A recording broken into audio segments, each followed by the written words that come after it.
Hoje o foco do nosso vídeo é esclarecer para empresas que querem implantar o controle patrimonial, o controle dos bens do ativo imobilizado, os principais erros e dúvidas que acontecem nesse processo. A primeira etapa, e a mais importante, é saber o que a empresa deseja com o controle do ativo imobilizado. Não simplesmente colocar as plaquinhas por colocar. De forma geral, empresas têm o interesse de saber de fato qual é seu patrimônio. Diante disso, fazer a devida identificação dos ativos e focar se o controle terá como objetivo apenas o controle físico ou o controle físico monetário. Quando falamos de controle físico monetário, é importante que as informações, após serem levantadas, catalogadas no inventário patrimonial, sejam comparadas, conciliadas e após isso alimentadas na contabilidade. É fundamental que os números do controle patrimonial sejam de forma objetiva um analítico dos números reportados no balanço patrimonial. Também é muito importante que a empresa, para realizar o controle físico monetário, cruzando as informações do levantamento patrimonial com a base contábil, tenha de fato uma contabilidade clara. Quando a empresa não tem a cultura de gestão patrimonial, de forma geral, os números são compostos por lançamentos contábeis e esses lançamentos contábeis devem estar claramente registrados, ou seja, informando os documentos, características dos bens, entre outras informações para facilitar a identificação daquele registro. É muito comum vermos empresas que registram contabilmente apenas aquisições, compras do mês, e isso acaba dificultando por completo o trabalho de conciliação. Mas são etapas que devem ser superadas em todo esse processo de implantação. Uma vez superada a definição dos objetivos da empresa com controle patrimonial, é importante definir se esse projeto será conduzido pela equipe própria ou por uma equipe terceirizada.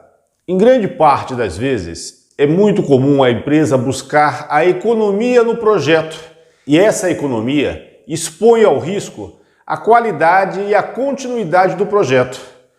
A definição de equipes é fundamental para o sucesso. Contar com profissionais com experiência em projetos anteriores é fundamental para o sucesso, ou mesmo que já tenha realizado inventários de estoque. Há uma similaridade no processo. Ainda assim, o planejamento de cada etapa do projeto é fundamental que seja detalhado quando a empresa define realizar com equipe própria. Um outro fator também muito importante é o planejamento do tempo do projeto. Quando não se define prioridades, a tendência é que esse projeto se estenda a um tempo além do normal e isso pode colocar em xeque por completo a qualidade do projeto.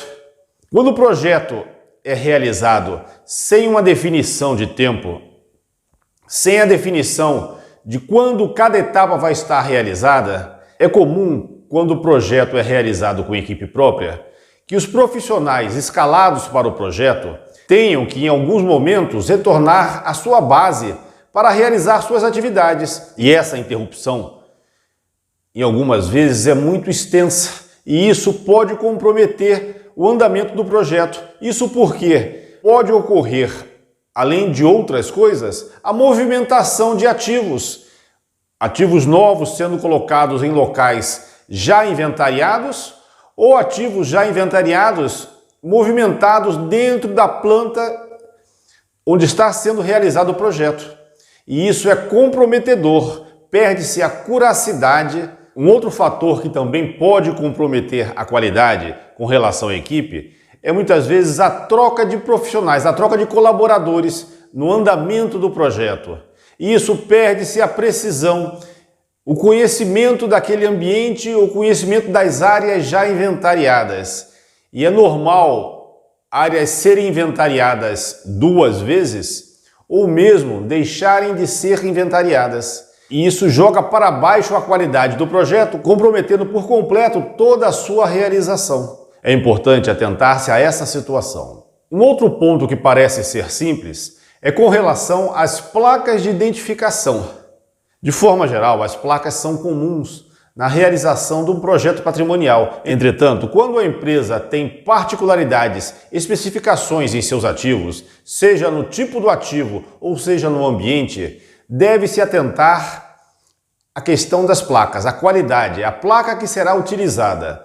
Há casos, por exemplo, de empresas que os ativos ficam em ambientes nocivos, com altas temperaturas. Uma placa comum não servirá para essa questão. E assim, há outras situações que exigem placas especiais. Outro ponto também importante em relação às placas é o volume. Quando a empresa busca fazer um projeto enxuto, um dos objetivos é evitar que sobrem placas. E esse acaba sendo um grande erro, porque as placas têm um valor insignificante do projeto. Com isso, comprar as placas com o número exato ou próximo da exatidão coloca em risco a falta de placas no andamento do projeto. E isso pode comprometer a qualidade do projeto, visto que parte dos ativos inventariados vão estar com placas e outros ativos vão estar sem placas, aguardando a produção, a fabricação de novas placas. E essa fabricação, em média, dura mais de 12 dias. E esses itens que virem a ser identificados com etiquetas provisórias têm grande risco de perderem essa identificação e comprometer a qualidade do projeto. Ainda com relação às placas, um ponto importante é que, quando a empresa busca realizar com equipe própria, a própria equipe fica responsável pela confecção das placas. E numa tomada de preço, quando o foco é redução de custos, acabam comprando placas sem qualidade. Placas que não são específicas ou são de empresas que não têm um padrão em metro para a confecção das placas. Com isso, é comum vermos placas que se desprendem dos ativos em pouco tempo, placas que perdem a qualidade da impressão rapidamente e, em alguns casos, após alguns meses da realização de todo o projeto, todo o inventário patrimonial, os bens ficam sem qualquer identificação. É importante atentar-se à qualidade das placas, que é um item fundamental no processo do inventário patrimonial. Feito todo o levantamento, a catalogação e identificação de todos os ativos, é importante que a empresa, como trabalho administrativo, realize a uniformização das informações, deixando de forma padrão a descrição dos ativos, a localização, detalhes de série, características, entre outras informações. É fundamental que essa base esteja preparada dessa forma para então entrarmos na etapa seguinte, que é a conciliação. A conciliação requer que profissionais tenham um pouco, ao menos, de experiência na área de contabilidade financeira. A conciliação acaba sendo uma atividade normal para profissionais dessa área. E a conciliação do ativo imobilizado, a base física com a base contábil, é fundamental num processo de implantação de gestão patrimonial. Cruzar as informações levantadas em campo com as informações contábeis são fundamentais. Lembrando que as informações contábeis devem ser tratadas antecipadamente ao inventário, para que a empresa possa já identificar inconsistências em sua base. Uma vez tudo preparado, inicia-se então a conciliação físico-contábil, buscando identificar itens com as características contábil e físicas semelhantes e apontar ao final sobras físicas e sobras contábeis. E é importante ter conhecimento técnico para poder definir o que realmente são essas sobras físicas e contábeis e como ajustá-las contabilmente, tanto para baixar quanto para adicionar. E nesse momento, identificando sobras físicas, é importante definir qual será o critério para atribuir um valor a esses ativos. Muitas empresas acabam, por erros de procedimentos, adquirindo ativos e não registrando-os contabilmente corretamente. Dessa forma, é importante atribuir a esses ativos um valor contábil. E essa definição varia de empresa a empresa, de acordo com a determinação da contabilidade.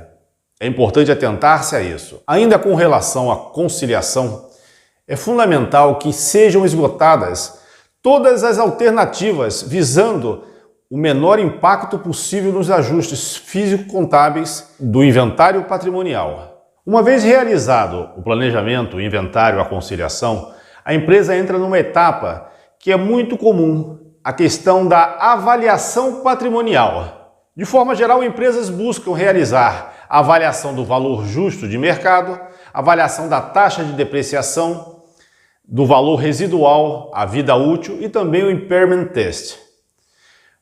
Entretanto, há muitas dúvidas com relação aos itens avaliados. De forma geral, a avaliação patrimonial, a avaliação do valor justo de mercado, é utilizada na contabilidade. Porém, alguns contadores não se sentem seguros em realizar esse registro e optam em utilizar o laudo de avaliação como um suporte, como um acessório das informações registradas no balanço patrimonial. Isso é uma opção de cada contador. Mas ainda assim, há outros pontos que devemos destacar. Quando se realiza a avaliação patrimonial, valor justo, vida útil, entre outras informações, mas não podemos deixar de destacar que os bens avaliados devem ter suas informações utilizadas pela empresa, devem ser para a tomada de decisão e não para a utilização fiscal. Os bens com valor atribuído ou avaliados ao valor justo de mercado trarão novas depreciações. Trarão depreciações que devem ser utilizadas para a formação dos custos de produtos e serviços, entre outras informações, referente ao patrimônio da empresa. E essas informações da depreciação, é importante atentar-se que elas não podem ser utilizadas para o cálculo do imposto de renda. É comum que a depreciação seja deduzida na apuração do imposto de renda e da contribuição social. Entretanto, a depreciação dos bens avaliados ou dos bens que forem inserido um valor atribuído são depreciações indedutíveis. Sua empresa deve tratar separadamente essas informações. É importante atentar-se, pois essa é uma dúvida comum que vivenciamos em diversas empresas, inclusive empresas de grande porte. Outro ponto importante para empresas, após todo esse processo de inventário, conciliação, ajuste base, avaliação, é a realização de procedimentos. Caso a empresa tenha esses procedimentos, é importante realizar uma revisão periódica.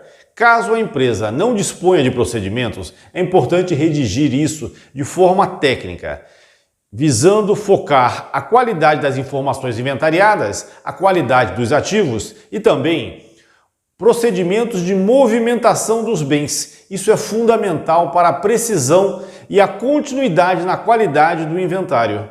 Dessa forma, deverá comprometer coordenadores e gestores para que qualquer informação relativa ao ativo imobilizado seja comunicada ao departamento de gestão, que de forma geral é ou a contabilidade e controladoria ou um departamento específico de controle patrimonial.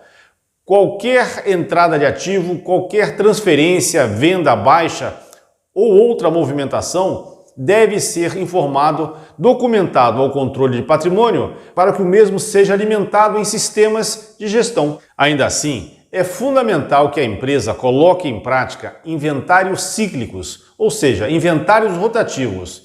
De forma geral, uma periodicidade de até 3 meses, de até 90 dias, a empresa deve realizar aleatoriamente inventários cíclicos para dar precisão às informações, identificando se os itens, se os ativos ainda estão com as placas, se estão alocados no centro de custos onde foi feito o inventário ou se já foram movimentados e informados ao Departamento de Controle Patrimonial e também a existência de novos ativos e de ativos que estavam na base e não mais se encontram. Essas informações são fundamentais para dar consistência ao controle patrimonial e a empresa deve ter procedimentos de notificação de coordenadores de departamentos quando a precisão não é levada a sério, quando a precisão não existe. Isso é fundamental para que se mantenha a qualidade e a precisão da gestão patrimonial. Essas são algumas informações que a equipe da AXS Consultoria Empresarial disponibiliza para a sua empresa. Lembrando, somos especialistas em gestão patrimonial, realizamos projetos em empresas de todos os portes, segmentos em todo o território nacional, e isso há mais de 10 anos. Para isso, contamos com profissionais qualificados com grande vivência em gestão patrimonial, inventário e avaliação. Entre em contato, fale com a gente. Controle patrimonial, inventário e avaliação do ativo imobilizado, AXS Consultoria Empresarial. Aguardamos você.